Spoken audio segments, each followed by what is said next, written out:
Hello and welcome to Unit 13 on angular momentum. As we've done in the last two units, we're going to begin by introducing where we are in the terms of linear versus angular variables. So in Unit 11, we looked at the angular equivalence of position, velocity, and mass. In Unit 12, we looked at torque, kinetic energy, and work. This unit is for angular momentum. In this unit, we're also going to clarify rolling motion because it's more complicated than you might think. That is actually the topic of this first part. There is a great animation available on YouTube that shows the different types of motion. I'm going to do my best to try to illustrate them. This animation is good. So I will put the link up on Brightspace for you, and you can watch it at your leisure. Okay. The first type of motion we're going to work with is translational motion. And this is what we've done all year, right? We really haven't worked with objects that are rolling a whole lot. Okay. When something is translating, then every point on that object has a velocity, and it moves all together without any rotation. The point on the bottom is always the point in contact with the surface. Okay. The next motion we're going to look at is spinning. When we're spinning, the center of mass is stationary, and the points of the object rotate about it. So the point in contact with the bottom changes, and each point has a different velocity because the velocity changes. Now we can combine these two, and that gives us something that is spinning and translating, or I called it rolling and translating, right? Where you move to one direction and the point in contact with the bottom changes. Okay. Now, technically, every point on this object has two pieces to its velocity. Well, every point potentially except the center of mass. Okay. The first piece it has the velocity associated with the fact that it is spinning. The second piece that it has is the translational velocity due to the fact that the center of mass is moving. Now, the question we need to ask is, how do those two velocities compare? Okay. The first piece we're going to look at, or first option we're going to look at, is when the object rolls without slipping. Okay, so now I've put those two velocity components on each point. We have the blue arrow, which is the velocity of the center of mass, and the black arrow is still the rotational velocity. When it's rotating without slipping, the rotational velocity, given by r omega, equals the center of mass velocity. So VCM equals r omega.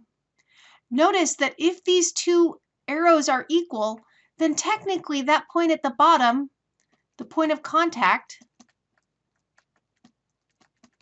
is stationary.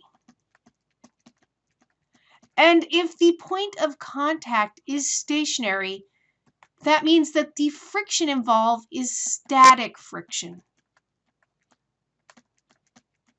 Okay. The friction involved is static friction. Other pieces that come out of this motion follows along that the acceleration of the center of mass has to equal r alpha, and the distance traveled, d, is going to equal the radius times theta. It's going to equal the arc length.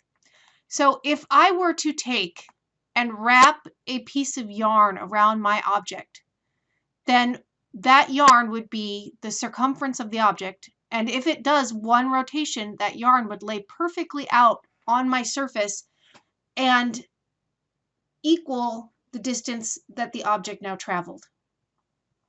Okay. Let's consider an object that is rolling down an incline. Right? Remember all of our other work on inclines, we've had objects sliding down the incline. We've never rolled down an incline. So here we have an incline angle theta. I'm going to put a object with a circular cross section, might be a sphere, might be a cylinder, might be a hoop. We don't know, something with a circular cross section here on it. Now, before when we did our free body diagrams, it was important to just represent the object as a dot and draw off of it. Now, because we're dealing with torque, we have to be a little bit more careful where we place our forces. So the gravitational force technically acts out of the center of mass. So here is the weight of the Earth on the object. We have a normal force that is due to the contact between the surface and the object, so it points upward from there. And then we have the force of friction, which is going to point this way. It's a little hard to see because it's along the length of the incline. Okay. If we look at this, we can start by looking at the net forces acting on the object. If we use our standard tilted coordinate system with y being upward and x being along the incline, I'm going to let it be down the incline in this case, then we have no net force vertically. This is going to give us that the normal between the surface and the object minus the y component of the weight, which you may remember from our previous work on this type of problem, will be the weight of the object times the cosine of the angle of the incline will equal 0. And that gives us that the normal has to equal mg cosine theta. Again, just as we did so many units ago when working with objects sliding down the incline. Horizontally, we are accelerating down the incline, so this will be mass times the acceleration of the center of mass. There are two vectors in this case. We have the weight of the Earth, the x component, so it's found by a sign, minus the force of friction equals 0. Oh, not equals 0, sorry. Equals mass times the acceleration of the center of mass. Okay. Now I can do more on this equation, but I'm going to stop for a minute because really, in order to find the force of friction necessary, I need to look at the torque necessary to get this to roll. We will eventually use our model for friction that equals a coefficient times a normal and put bounds on what that coefficient should be.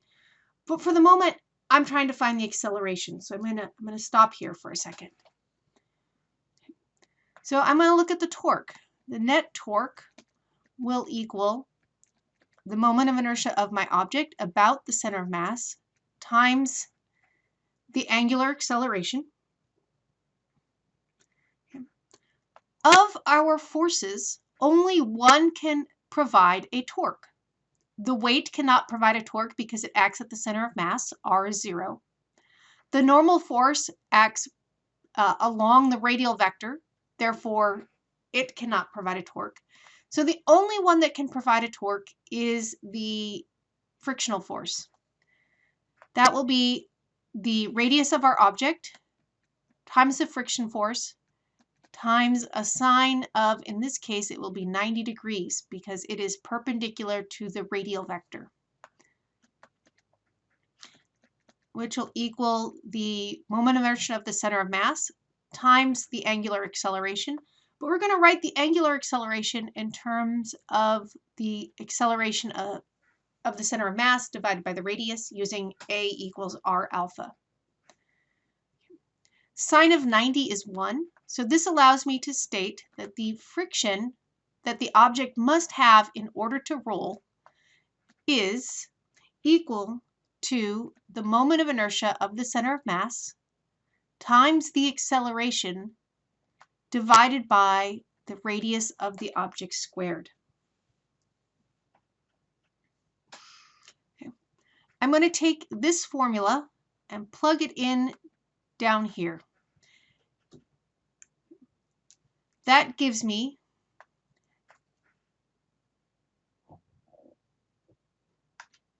that the weight of the earth on the object, wrong line, sorry, mg sine theta minus that friction force has to equal mass times the acceleration of the center of mass. So mg sine theta minus the moment of inertia times the acceleration of the center mass divided by r squared is equal to mass times the acceleration of the center mass. I'm going to divide out an m, which cancels this one and this one, and puts an m down here just because it simplifies things a little bit. And I can now move the term with the acceleration of the center mass to one side, and that gives me 1 plus moment of inertia of the center mass divided by mr squared equals g sine theta, or in other words, the acceleration of the center of mass is g sine theta divided by 1 plus the moment of inertia divided by mr squared. Okay. If this object is going to roll without slipping, this must be true, which means that if the angle gets larger, then sine gets bigger, and you have to have a larger acceleration. Okay. I'm now going to return,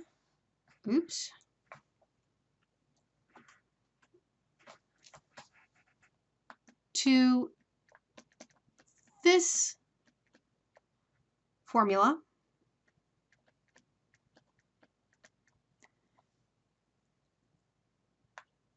And let that equal, not equal, remember that static friction is multi-valued, so that would be less than or equal to the normal force times the coefficient of static friction. Okay.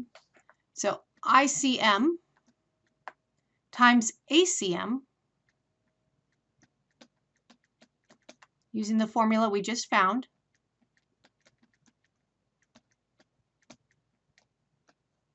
has to be less than or equal to the coefficient of static friction times mg cosine of theta.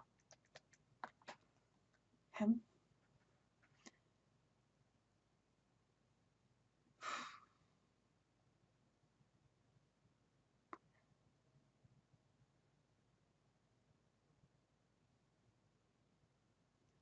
I dropped, when I wrote this, the 1 over r squared. And I'm sitting here staring at it going, where did that term go? I just didn't write it. So this is that. Okay. I'm now going to cancel the acceleration due to gravity. The g goes away. And I'm going to solve for the coefficient of static friction. That means that the coefficient of static friction has to be ICM over mr squared I'm going to write this a little bit funny so that we can see all the terms. Sine theta over cosine theta. Then 1 divided by 1 plus ICM over MR squared. Okay.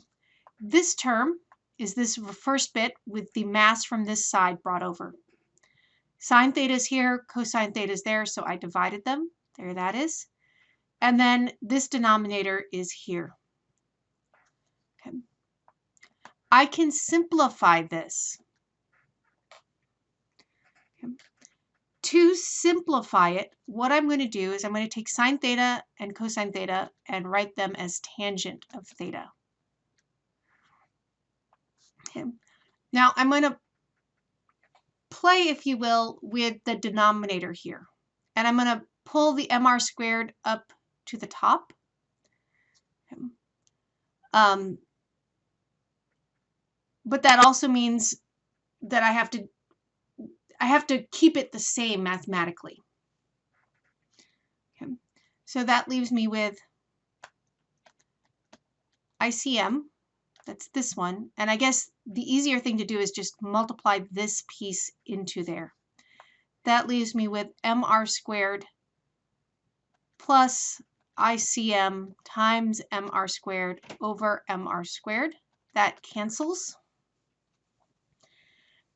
And now I'm going to divide this top and bottom by ICM, which results in the coefficient of static friction has to be greater than tangent of theta divided by MR squared over the center of mass plus 1. Okay. So as the angle gets larger, the tangent gets larger, and in order to roll without slipping, you need a larger coefficient of static friction.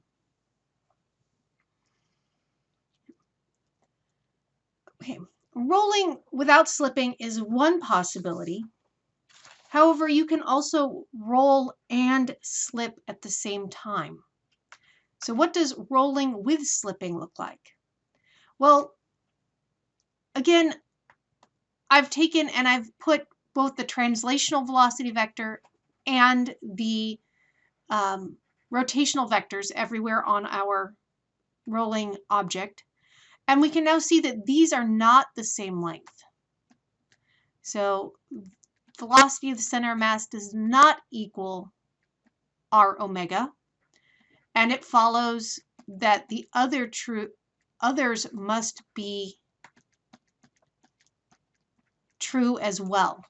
Right? So again, if I think about that piece of yarn, it's going to travel further than the length of that yarn that would be unrolling because it's translating while it rolls. Okay. Okay. Because this is true, this bottom point isn't stationary in this case, which means we have to work with kinetic friction. Okay. We have to work with kinetic friction. We can again look at what is the acceleration of the object and what is the angular acceleration of the object.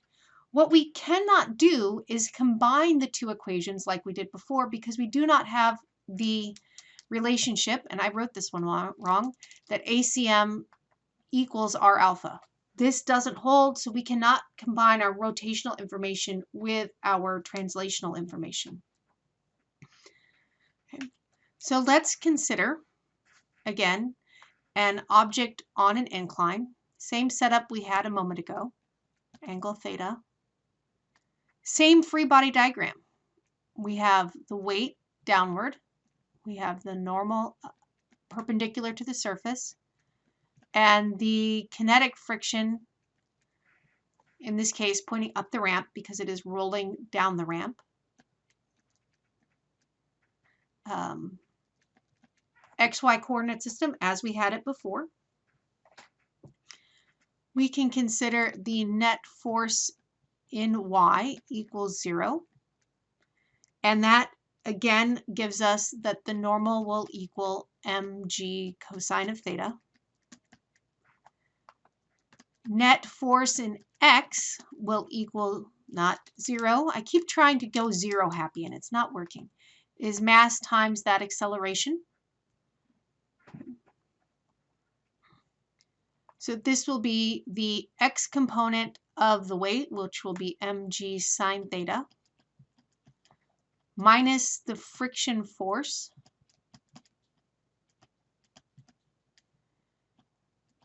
in this case, we're just going to plug in that the friction will be the coefficient times the normal.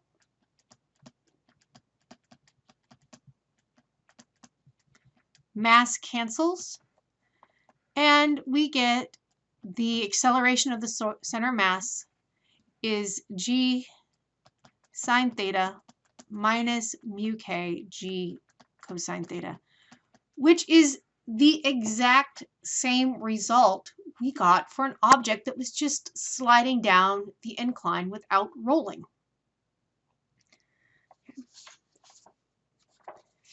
In addition,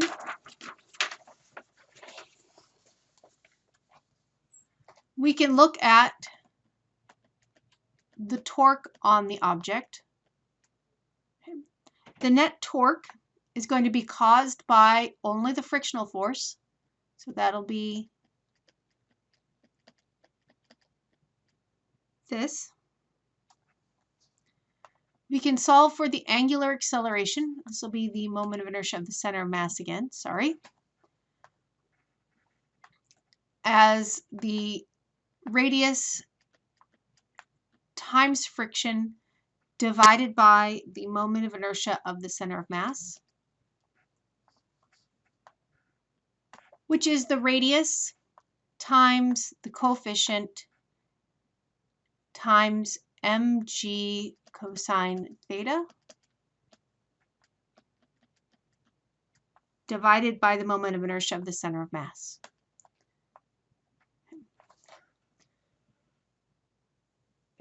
Notice, if the angle goes to 90 degrees, then cosine of 90 is 0, and the angular acceleration goes to 0. It stops rotating. In the next part, we're going to work on examples associated with rolling motion.